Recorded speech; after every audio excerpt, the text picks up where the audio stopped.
Network News.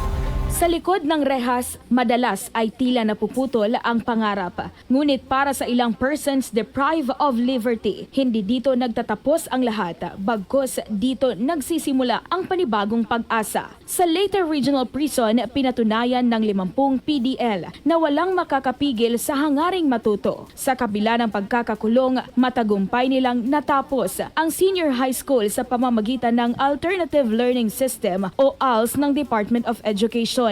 Isinagawa ang seremonya ng pagtatapos sa loob mismo ng Maximum Security Camp sa Abuyog, Leyte. Isa sa mga nagtapos na nanguna sa kanilang batch ang nagpahayag ng taus-pusong pasasalamat sa pagkakataong muling makapag-aral. Anya, ang edukasyon ang muling nagbukas sa kanilang pag-asa at nagpanumbalik ng tiwala sa sarili. Sa mensahe ni LRP Superintendent Ruben Formoso, binigyang diin niya ang kanilang pasasalamat sa iba't ibang ahensya ng pamahalaan na patuloy na sumusuporta sa edukasyon ng mga PDL, isang mahalagang hakbang tungo sa kanilang muling pagbangon at pagbabagong buhay. Higit pa sa diploma, 48 sa kanila ang nakatanggap din ng Electrical Installation and Maintenance NC2 certification mula sa TESDA. Patunay na handa silang humarap sa bagong yugto ng kanilang mga buhay. Sa likod ng matataas na pader, isang makapangyarihang aral ang namayani na ang edukasyon ay hindi lamang susi ng kaalaman. Ito ay tulay tungo sa pagbabago, pag-asa